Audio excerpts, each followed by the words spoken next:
जिसको राहु तारे उसे कौन ही मारे, और जिसे राहु मारे उसे कौन ही तारे। जी हाँ, आज हम बात करेंगे राहु के बारे में। राहु के बारे में बहुत सारी गलतफहमियां अक्सर लोगों को हो जाती हैं, ये सोचकर कि राहु तो बहुत ही नेगेटिव प्लैनेट है। राहु के कारण आपके जीवन में समस्त समस्याएं आ रही हैं, जबकि हर बार ऐसा होता नहीं। अब बहुत से लोग तरह तरह की बातें करते हैं कि राहु का गोचर इस साल 2025 में 18 मई में बदलेगा, तो किस प्रकार के परिवर्तन आपके जीवन में आ सकते हैं। तो आज इसी के बारे में हम विशेषता से बात करेंगे, लेकिन उससे पहले हम जानेंगे कि राहु दरअसल है क्या। क्या आपने कभी सोचा है क्यों अचानक कुछ लोग सफलता की ऊंचाइयों तक पहुंच जाते हैं और कुछ के हाथों से सब कुछ फिसल जाता है। राहु एक छाया ग्रह जो न खुद रोशनी देता है न अंधेरा, पर जिस पर पड़ जाए उसकी तकदीर बदल देता है। यह भ्रम का ग्रह है, छल का खेल है, अचानक बदलाव की शक्ति है। तो क्या राहु आपके लिए वरदान है या अभिशाप? राहु एक ग्रह है, बोला जाता है, जो पृथ्वी का एक्सिस है सूर्य के चारों ओर घूमने का, और जो चंद्रमा का एक्सिस है पृथ्वी के चारों ओर घूमने का। बस ये चंद्रमा का एक्सिस और पृथ्वी का एक्सिस जिस दो पॉइंट पे इंटरसेक्ट होता है, उसी नोड्स को हम बोलते हैं राहु और केतु। जी हाँ, आपने सही समझा। राहु और केतु का ग्रह कोई अस्तित्व नहीं, बल्कि एक काल्पनिक मैथमेटिकल कैलकुलेशन है। तो ये दो ऐसे नोड्स हैं जिन्हें हम छाया ग्रह के नाम से भी जानते हैं। देखिए, इनके पीछे हमारे हिंदू माइथोलॉजीज में बहुत सारी कहानियां हैं, जिसमें से मैं आपको कहानी पे ना ले जाकर सीधी सी बात करूंगा कि राहु को बोला जाता है द हेड ऑफ ड्रैगन। अब एक सर्प है, सांप, जिसकी पूंछ तो केतु की है, लेकिन जो उसका मुख यानी उसका इतना शरीर, गर्दन तक का शरीर, वो उसका राहु है। आप लोगों को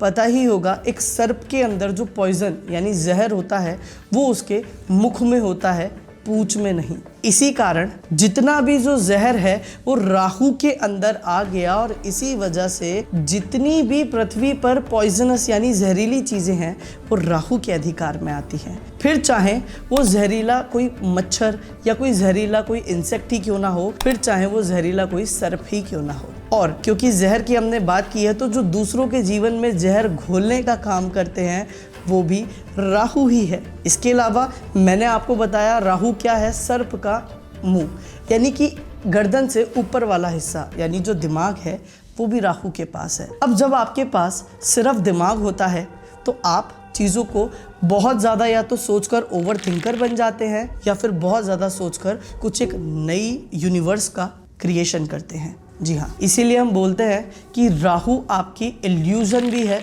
भ्रम, जिस भ्रम में हम जीते हैं, और राहु आपकी लेटेस्ट टेक्नोलॉजी भी है। तो आज इसी के विषय में बात करेंगे। जैसा हम सभी को पता है, राहु 18 मई 2025 में शनि की कुंभ राशि, जिसे इंग्लिश में एक्वेरियस साइन भी बोलते हैं, उसमें गोचर करने वाला है। राहु की एक विशेषता है, राहु जब भी कोई ट्रांजिट करता है या गोचर करता है तो वो हमेशा पिछली राशि में जाता है। जैसे कि अभी फिलहाल मीन राशि में वो गोचर कर रहा है, मतलब पाइसेस में गोचर कर रहा है, और वो पाइसेस से एक्वेरियस में जाएगा, यानी 12वीं नंबर की राशि से 11वीं नंबर की राशि में, 11वीं से 10वें नंबर की राशि में। राहु और केतु का जो गोचर होता है ना, वो 1.5 साल यानी 18 महीने में परिवर्तित होता है। इसी वजह से अब 2025 18 मई में राहु एक्वेरियस यानी कुंभ राशि में गोचर करने जा रहा है। अब क्योंकि कुंभ राशि में गोचर करेगा तो हर एक व्यक्ति के ऊपर अलग अलग प्रकार के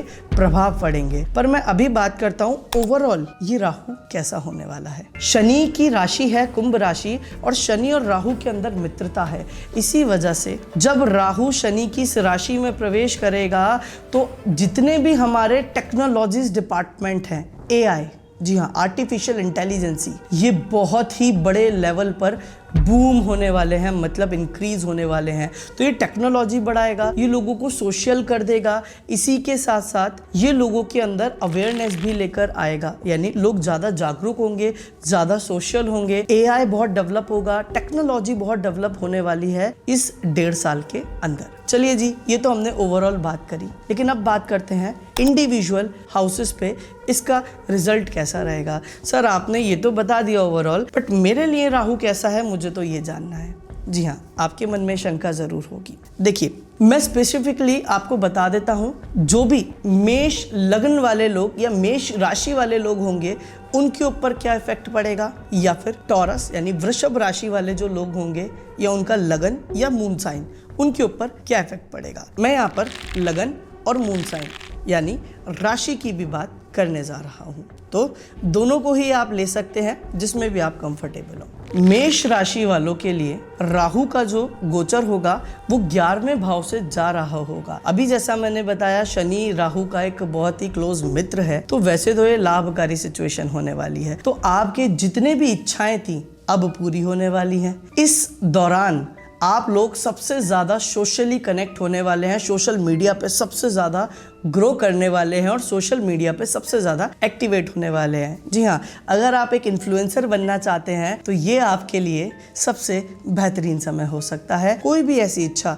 जो कई वर्षों से आपके मन में थी, अब वो इन 1.5 साल में घटित होने वाली है। अब हम बात करते हैं वृषभ राशि या वृषभ लगन, जिसे इंग्लिश में टॉरस बोलते हैं। वृषभ राशि या वृषभ लगन के हिसाब से देखा जाए तो राहु आपके 10वें घर में गोचर करता हुआ मिलेगा। अब यहाँ पर हमने एक चीज नोटिस करी, जो 10वां घर होता है ना वो आपके काम का होता है। मैंने बताया राहु 11वीं राशि में, तो ये जिस भी घर में जाएगा बरकत ही देगा, तो काम में बरकत। 10वां घर आपकी सोसाइटी में नेम फेम स्टेटस को बताता है, तो यहाँ पर आपका नेम फेम स्टेटस ये सब बढ़ेगा।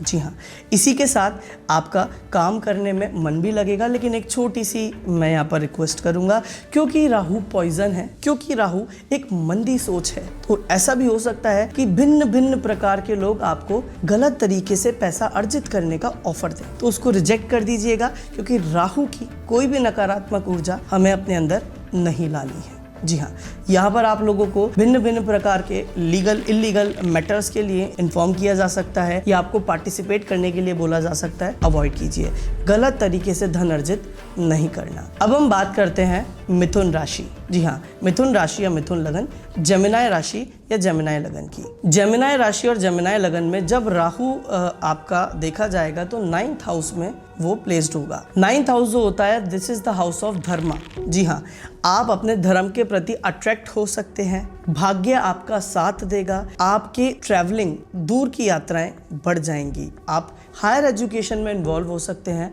और इसी दौरान कुछ नई खोज के लिए आप लोग निकल सकते हैं। जी हाँ, नवा घर एक उच्च कोटि की विद्या भी दिखाता है, तो शायद आपके मन में कोई ऐसा थॉट हो जिसको लेकर आप निकल पड़े उसकी यात्रा पर। इसी के साथ साथ अपने प्रोफेसर्स, टीचर्स या फिर जो काउंसलर्स हैं उनसे थोड़े संबंध अच्छे बनाएं और अपने धर्म की तरफ आकर्षित रहें। अगर आप दूसरे धर्म की तरफ जाते हैं, प्रोफेसर से लड़ते हैं, तो ये राहु आपके लिए बहुत नकारात्मक ऊर्जाएं लेकर आएगा, जिसके कारण आपका भाग्य अब साथ नहीं, आपका भाग्य दुर्भाग्य में परिवर्तित हो जाएगा। अब हम बात करते हैं कर्क राशि यानी कैंसर साइन की। कर्क राशि या कर्क लगन दोनों आप ले सकते हैं। यहाँ पर आपका राहु 8म भाव से गोचर कर रहा होगा, क्योंकि 8म भाव भी लेटेस्ट टेक्नोलॉजी का है, तो यहाँ पर हो सकता है आप टेक्नोलॉजी में बहुत इन्वॉल्व हो जाएं। 8म भाव अनअर्न्ड इनकम, एक वो पैसा जो आपने नहीं कमाया, हो सकता है आप थोड़ा लालची हो जाएं या फिर डिपेंड हो जाएं कि मेरी काश लॉटरी लग जाए, काश मुझे शॉर्टकट से पैसा आ जाए, but do not involve in this. Shortcut से पैसा बहुत रेयरली आता है, तो अपनी इस मानसिकता को आपको संभालने की जरूरत है इस पीरियड में। यहाँ पर अगर आप ऑकल्ट से इन्वॉल्व हैं तो ये राहु आपके लिए बहुत अच्छा है। ऑकल्ट के साथ साथ अगर आप कोर्ट कचहरी से इन्वॉल्व हैं, आप लॉयर हैं या जज हैं, तो ये आपके लिए बहुत अच्छी स्थिति है राहु की। आगे बढ़ते हैं। यहाँ पर राहु बैठा हुआ आपको थोड़ी सी चैलेंजेस भी दे सकता है और मल्टीपल हेल्थ इशू भी दे सकता है, बट घबराने की जरूरत नहीं है। अंततः मैं राहु का एक बहुत ही अच्छा आप लोगों को उपाय बताने वाला हूँ। आगे बढ़ते हैं। राहु अगर आपकी कुंडली में गोचर कर रहा है, मान लीजिए आपका लग्न सिंह लगन यानी लियो साइन या लियो राशि है, तो वहां पर 7म भाव से गोचर करेगा, मतलब नए नए प्रकार की बिजनेस अपॉर्चुनिटीज। आज आपको व्यापार में लाभ हो सकता है। शादी नहीं हुई है, घर वाले इंटरकास्ट या इंटर रिलीजियस मैरिज के लिए नहीं मान रहे हैं, ये बहुत बेहतरीन समय है घर वालों को मनाने के लिए, क्योंकि यहाँ पर बैठा राहु आपके घर वालों को मना सकता है और इतना ही नहीं, आपकी इंटरकास्ट या इंटर रिलीजियस मैरिज भी करवा सकता है। इसके साथ साथ जो शादीशुदा लोग हैं उनकी मैरिज लाइफ में थोड़े से डिफरेंसेस या चैलेंजेस फेस करने उन्हें मिल सकते हैं, बट इसके बावजूद ये राहु इतना डैमेजिंग नहीं होगा। क्या करना है, कहीं घूम आओ अपने पार्टनर के साथ अगर मैरिज लाइफ में चैलेंजेस आ रहे हैं तो। अब बात करेंगे कन्या लगन यानी विर्गो साइन के बारे में। राशि मान लीजिए, लगन मान लीजिए, हमने पहले भी बोला था। यहाँ पर आपका जो राहु है वो छठे घर में प्रेजेंट होगा, गोचर कर रहा होगा छठे घर से। ऐसे में आपके सामने आपकी अपॉर्चुनिटीज जो जॉब को लेकर है वो इंक्रीज होंगी। शायद आपको मनचाही नौकरी मिल जाए, शायद आपका कोई कॉम्पिटिटिव एग्जाम क्रैक हो जाए। शायद क्या, मैं तो बोलूंगा बहुत बड़ी संभावना है, क्योंकि बेस्ट पोजीशन होती है राहु की। आपके दुश्मन आपके ऊपर अब हावी नहीं होंगे। अगर कोई शत्रु था आपका या कोई लिटिगेशन चलता आ रहा था बहुत लंबे समय से, तो शायद अब वो खत्म होने वाला है। इसी के साथ साथ यहाँ पर बैठा राहु आपके दुश्मनों को अपने आप ही नाश कर देगा और मनचाही नौकरी लगना या मनचाहा कॉम्पिटिटिव एग्जाम निकलना संभव हो सकता है। अब हम बात करेंगे, अगर आपकी भी लगन बनती है तुला यानी लिब्रा इंग्लिश में बोलते हैं, तो यहाँ पर आपका जो राहु है वो पंचम भाव से गोचर कर रहा होगा। पंचम भाव में जब राहु गोचर करेगा तो आपके लव रिलेशनशिप थोड़े बढ़ सकते हैं। हो सकता है आप मल्टीपल रिलेशनशिप में इन्वॉल्व हो जाओ। खुद को थोड़ा रोक कर चलना है, ऐसा करने से आपका राहु खराब हो सकता है। यहाँ पर बैठा राहु आपको सडनली शेयर मार्केट में इंटरेस्ट डेवलप करवा देगा या फिर आपको शेयर मार्केट में गेन्स करवा सकता है ऑल ऑफ द सडन। यहाँ पर बैठा राहु थोड़ा आपको एडिक्शन में डाल सकता है। दोस्तों के साथ कोई भी अल्कोहलिक या फिर कोई भी एडिक्शन वाली चीजें ना करें, ये मेरी तरफ से एक छोटा सा रिकमेंडेशन है। हो सकता है आपको किसी भी प्रकार का एडिक्शन हो जाए, specially alcoholic addiction, so be aware of that. अब हम बात करेंगे, अगर आपकी वृश्चिक राशि या वृश्चिक लगन है यानी कि स्कॉर्पियो, तो यहाँ पर आपका जो राहु है वो चौथे घर से ट्रांजिट कर रहा होगा। इस दौरान आपको ध्यान रखना है कि कोई भी वास्तु की एक्टिविटी बहुत सोच समझ के करनी है। जी हाँ, मैंने अक्सर पाया यहाँ पर अगर जातक राहु की कोई उपाय या फिर वास्तु का कोई उपाय करवा देता है ना, तो उसको समस्या या फिर उसके घर के किसी सदस्य की जाने तक की खबर आ जाती है। जी, इतना डेंजरस हो सकता है। तो वास्तु अगर करवा रहे हैं तो एक बार गोचर देख लें और फिर प्रिकॉशंस के साथ करवाएं। यहाँ बैठा राहु सबसे बड़ा काम क्या करेगा, स्थान में परिवर्तन, नहीं तो जहां आप रहते हैं उसी जगह को रिनोवेट करवाने का काम कर सकता है। तो रेनोवेशन सोच समझ के करें। ये आपको कोई व्हीकल में परिवर्तन, नहीं तो इस दौरान आपका जो व्हीकल होता है वो शायद सर्विस सेंटर पे ज्यादा रहेगा, आपके पास ना रहकर। अब हम बात करेंगे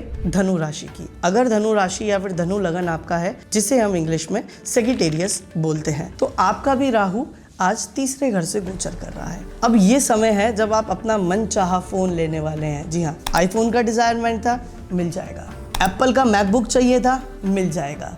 यहाँ पर बैठा राहु आपको सारे डिजायर्स पूरे करेगा टेक्नोलॉजी के। क्या पासपोर्ट या फिर वीजा नहीं लग रहा था अब तक, अब लग जाएगा। जी हाँ, यहाँ पर बैठा राहु गोचर करते समय आपको डॉक्यूमेंटेशन से रिलेटेड अच्छे वो देगा। जितने लोगों के तीसरे घर से राहु गोचर कर रहा होगा वो सोशली बहुत ज्यादा कनेक्ट हो जाएंगे। अब बच्चों के लिए खराब स्थिति है, क्योंकि बच्चे मोबाइल में और ज्यादा इन्वॉल्व होने वाले हैं। अगर नहीं थे तो अब हो जाएंगे, और थे पहले से तो ज्यादा इन्वॉल्व हो जाएंगे। तो ध्यान रखना है थोड़ा अपने बच्चों का भी। चलिए अब हम बात करते हैं, अगर आपका लग्न कैप्रिकॉन यानी मकर लगन बनता है या राशि कैप्रिकॉन या मकर बनती है, तो आपका राहु दूसरे घर से गोचर कर रहा है। दूसरा घर फैमिली का होता है, कुटुंब का होता है। दूसरा घर वाणी का होता है। आपकी वाणी में थोड़ा सा उग्रपन आ सकता है, तो अगर आप अब्यूजिव लैंग्वेज यूज करते हैं तो थोड़ा अवॉइड कीजिए, क्योंकि यहाँ पर आपको फूड पॉइजनिंग जैसी समस्या का सामना करना पड़ सकता है। जी हाँ,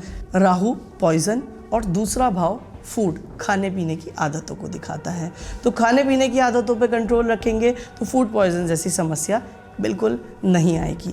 इसी के साथ साथ फाइनेंशियली हो सकता है आप दूसरे देशों की करेंसी अपने पास इकट्ठी कर ले, नहीं तो इन 1.5 साल के भीतर आपके पास दूसरे देश की करेंसी आ सकती है। बात करेंगे जब आपका कुंभ लगन यानी एक्वेरियस लगन बनता है, यानी आज राहु आपके लगन से गोचर कर रहा है। यहाँ पर आपको दुनिया बोलेगी भाई तू क्या था और क्या बन गया। मतलब आप अपना हुलिया, अपना रहन सहन, अपने लुकिंग, अगर दाढ़ी नहीं रखते होंगे तो लंबी लंबी दाढ़ी रखेंगे, दाढ़ी रखते होंगे तो अपनी दाढ़ी कटवा लेंगे। आपका प्रेजेंस, आपका बॉडी स्ट्रक्चर, आपका बॉडी का दिखने का जो एक तरीका होता है, ये सब बदलने वाला है। Life is about to change, life is going to change. जी हाँ, ये एक पॉजिटिव वे में होगा क्योंकि शनि की राशि में गोचर कर रहा है। तो दुनिया आपसे ये तो बोलेगी अरे ये तो पूरा बदल गया, लेकिन साथ साथ ये भी तारीफ करेगी चलो अब थोड़ा बेहतर लगता है। जी हाँ, और अगर आपकी है मीन राशि या मीन लगन, जिसे हम पाइसेस भी बोलते हैं, तो ऐसे में आपका राहु 12वें घर से गोचर कर रहा होगा। ऐसे में खर्चे बढ़ना स्वाभाविक है। आपके खर्चे तो बढ़ेंगे, लेकिन जितनी कमाई बढ़ेगी उतने खर्चे बढ़ेंगे। मतलब खर्चे बढ़ने का कमाई भी बढ़ेगी। इसी के साथ साथ यहाँ पर बैठा राहु आपके थोड़े मेडिकल एक्सपेंसेस जरूर करवा सकता है, लेकिन ये शायद आपको कोई विदेशी यात्रा भी करवा दे। तो अगर आप प्लान कर रहे थे विदेशी यात्रा का, तो ये एक बहुत बेहतरीन समय होगा। तो ये था हमारा राहु का विश्लेषण 12 घरों में।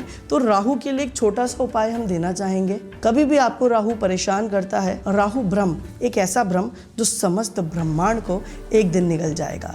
तो आपको करना क्या है, देखो राहु आपको चक्कर कटवाता है जब भी एक्टिवेट होता है, तो बेहतर है खुद ही किसी मंदिर की परिक्रमाएं करने लगे। कितनी? 4 परिक्रमा। किस दिन? बुधवार या शनिवार वाले दिन। वैसे तो डेली करें तो ज़्यादा बेहतर है, पर शनिवार वाले दिन या बुधवार वाले दिन हम रिकमेंड करते हैं। ऐसा करने से राहु के जितने भी नकारात्मक ऊर्जाएं हैं वो धीरे धीरे खत्म होने लगेंगी। आई होप आप लोगों को समझ में आया होगा अच्छे से, और आप लोगों ने जाना होगा कि राहु से डरने की नहीं, राहु को समझने का विषय है। धन्यवाद।